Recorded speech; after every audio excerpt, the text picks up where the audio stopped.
Assalamualaikum warahmatullahi wabarakatuh. Halo teman-teman semuanya. Saya Inaya Cahyani Dayan dari kelas 4D Fakultas Ekonomi dan Bisnis Program Studi Akuntansi Universitas Khairul Ternate.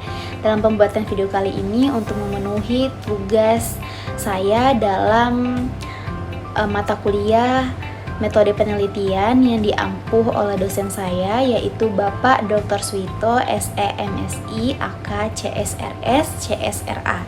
Terima kasih kepada Bapak yang sudah memberikan kesempatan kepada saya untuk menyelesaikan tugas saya dalam pembuatan video kedua kali ini.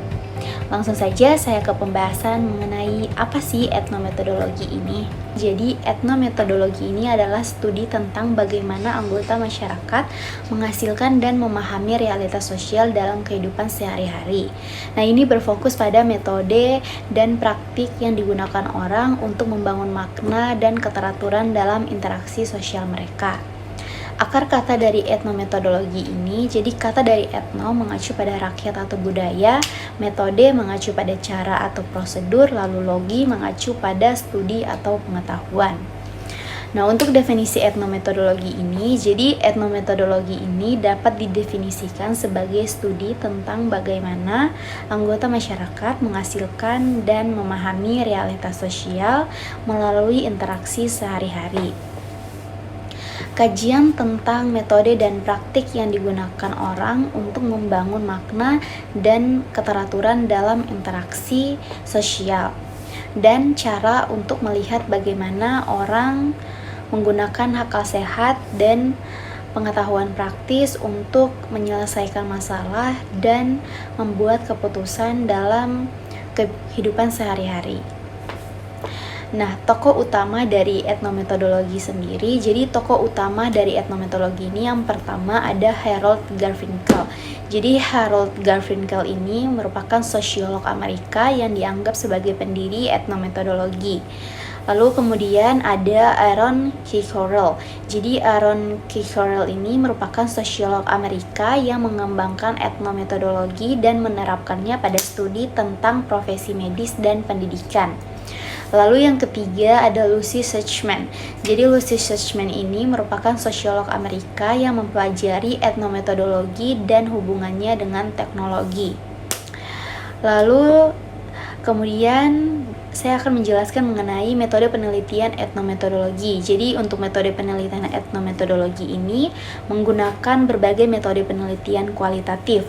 Seperti yang pertama ada analisis percakapan. Jadi analisis percakapan ini mempelajari bagaimana orang menggunakan bahasa untuk membangun makna dan tindakan dalam interaksi sosial.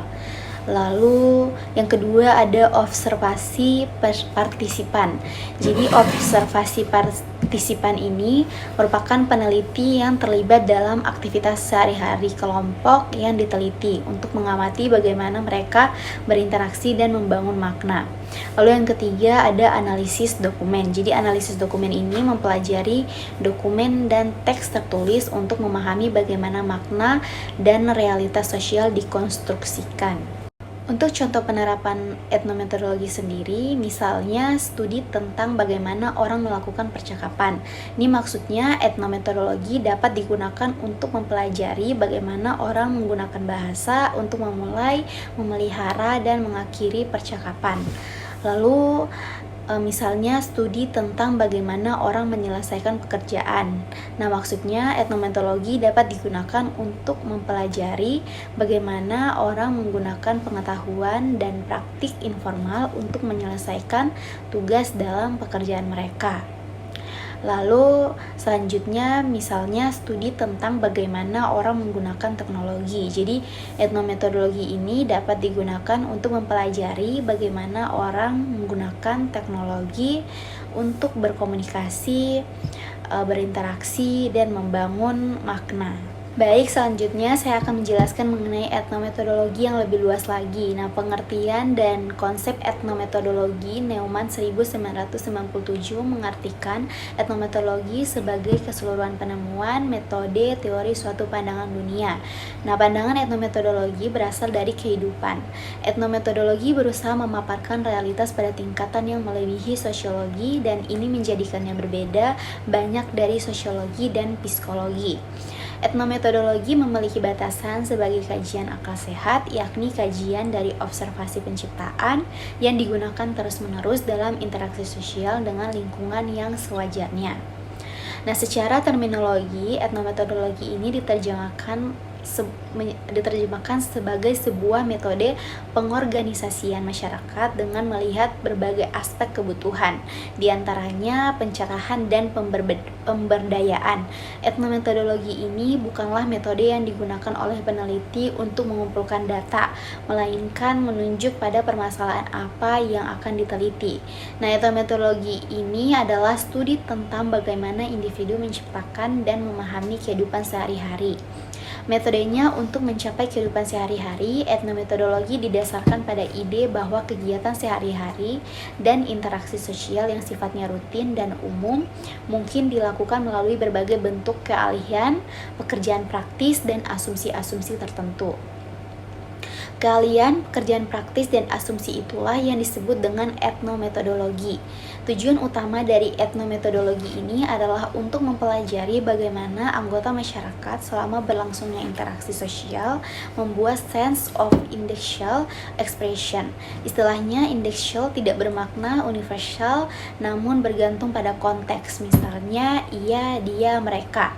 Sifatnya terbatas pada yang diindeks atau dirujuk subjek. Etnometodologi bukanlah anggota-anggota suku-suku terasing, melainkan orang-orang dalam berbagai macam situasi dalam masyarakat kita.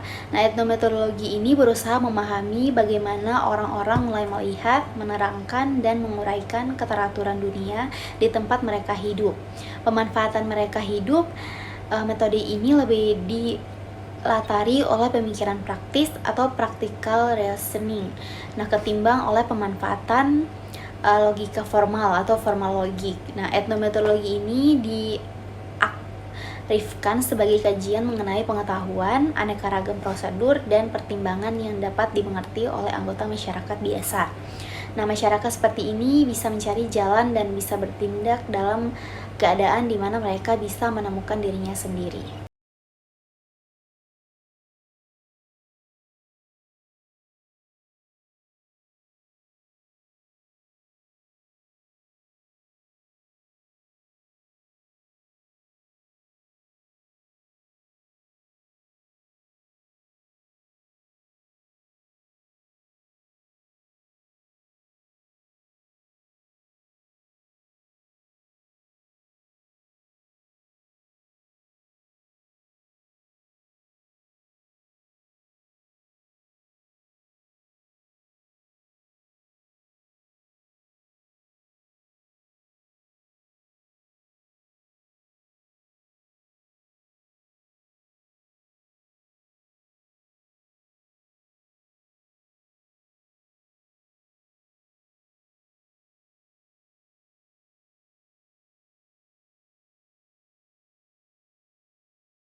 Itulah sekian dari saya mengenai penjelasan tentang etnometodologi. Semoga video ini dapat bermanfaat bagi kita semua.